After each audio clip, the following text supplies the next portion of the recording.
This week's faith and focus aspect is coming from Exodus 13:21 and 22. And it reads, "And the Lord went before them by day in a pillar of cloud to lead the way, and by night in a pillar of fire to give them light. He did not take away the pillar of cloud by day, nor the pillar of fire by night from before the people." So for me, um, a lot of times we look at this, we look over this particular scripture, right?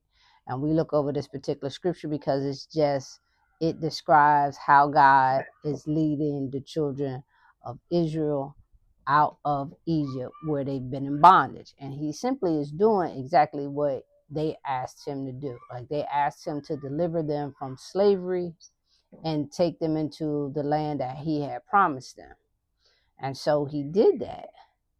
But for me, the thing that stood out the most isn't so much the description here where it says that God led them, as, that he led them, and how they're describing how he led them. For me, it's why he chose a pillar of cloud, and a pillar of fire by night. Like, what was the significance of the cloud, and what was the significance of fire?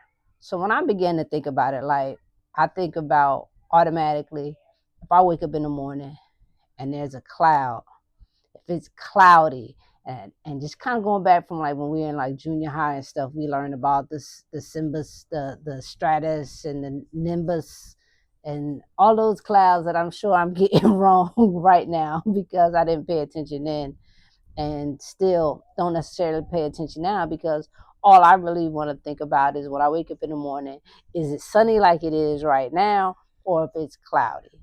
And if it's cloudy, one of the first things that I'm looking to do is automatically, mentally in my head, it's like, oh man, it's going to be a bad day. It's going to be a gloomy day. It's going to be a rainy day, right? Because cloudy days suck. But we need cloudy days. We need cloudy days. One, the grass needs cloudy days because we need the shelter, the protection, right? It provides the rain. It's the provision that we get from it.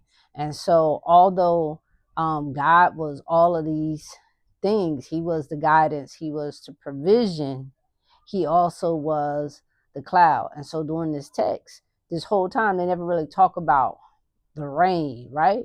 But oftentimes we see clouds, we automatically think of rain and the storm. So for me, I began to look at him choosing the cloud because God takes us to places without telling us where he's taking us. So for the children of Israel, when they were in Egypt, he promised them a promised land, but he never told them what they were going to endure. He never told them where it was going to be. He never told them about the journey. And the cloud represents, to me, is like that hardship, that thing that we don't want to endure, the thing that we ask God for, but we don't want to go through or endure to get there. We don't want to go through the storm, right? We don't want to go through the rain. We don't want to get wet. I mean, it's not like we're going to melt, but we don't necessarily want to get wet. So we oftentimes, if it's raining, we're going to stay in the house. But the thing about this was that in all of that, these people had to go when God said go. They didn't get to choose to go when they wanted to go. So it was all in God's timing. It was where God wanted to be. It was how God wanted to be. So they could have been traveling in the rain. They could have been traveling in the sun. And if they're traveling in the sun, then you have the cloud that's protecting them, that's covering them, that's sheltering them. And that's what God was, right? He wasn't just the guidance, he was the protector. And so for me, that tells us that even in the storm, the trials of tribulations, whatever it is that we're going through as he's taking us through the journey, not only is he providing and protecting, it's also the symbolism that it's not going to be easy. So we can't ask God for something and expect that it's going to be easy, because it's just not going to be easy, right? And so the thing with that is that we go through these different trials, but in also going through these different trials, the other thing is that he mentioned that the pillar of fire. And so with the pillar of fire, right, we automatically, you think of fire, you think of heat, right? But for God, it was a way of purifying, it was a way of refining. And in Numbers 31:23, he said to them, he said, everything that can endure the fire. And the operative word for me was endure, because I remember being in college and my house catching on fire in the middle of the night. And some things were straight ashes and some things were not. So some things endured and some things didn't. So when we talk about God and the pillar of fire, and him simply saying everything that can endure the fire shall be put through the fire and shall be clean, that's just a simple thing of him telling us that I'm taking you from point A to point B. But in order to be able to reside in point B, in between those two places, I got to refine you. So I'm taking you through the storm. I'm protecting you. I'm providing for you.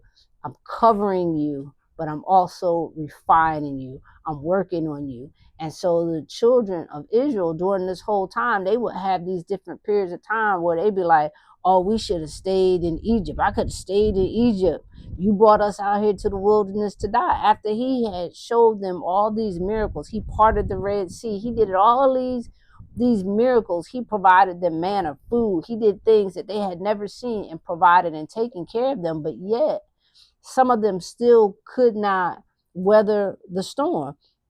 The cloud was too much for them. Even though the cloud was God, even though he was giving them what they wanted, it was too much for them. And because it was too much for them, they could not endure the fire. They couldn't go through the process of being refined. They couldn't get to what God was trying to give them. So for me, it's simply with this scripture, with God describing, because I'm analytical, it was why the cloud, why the fire? And the fire wasn't just because at night he was leading them, but that's the other thing. Like, in our darkest time, not only is he there as our light, but he's walking with us in the troubles. He's walking with us through the darkness, when he's taking us through the darkness, right? When he's taking us through the valley, when he's taking us in those deep places where it's just nobody but us and God. And so, if we really want to be able to accept and really get the things that God has for us, and we want him to answer the prayers that we're praying to him, we got to be willing to go through and do the things that we need to do in order to get there. We need to be able to go through the storm. We need to be able to weather the storm, on the sunny days, handle the sunny days, knowing that he's not going to let us have a heat stroke because he's the cloud that's protecting us. On those rainy, stormy days, understand that he's going to cover us and protect us, that even though we may get wet, it's a part of the process, because it's a part of the refining. Once we're refined, then we're purified with the water. And so it's a matter of understanding that. And just real quick, the other thought that came in my mind was with Peter, when he told, Peter to come, to walk across the water. Peter didn't know if he was going to sink or not. I mean, he said, Peter, get in the boat and come with me to the other side. When they got in the boat to go to the other side, they encountered a storm.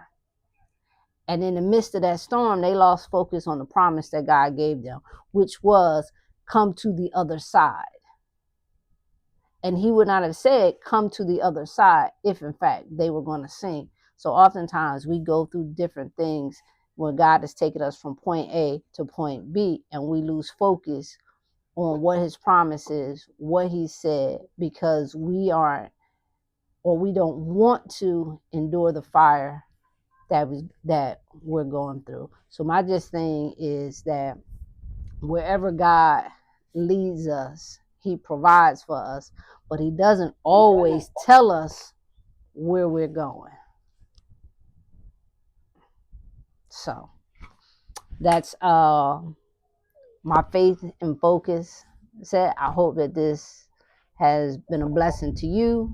I hope that it gave you some revelation and illumination the same way that it gave me some insight in order to help me walk more in my way, in my way with God, and have a better understanding. If this has been a blessing to you, put some comments in the chat. Let us know what you thought. Let us know what your experience is and what's your revelation from the scripture. We look forward to hearing from you and visiting with you every week. Be blessed.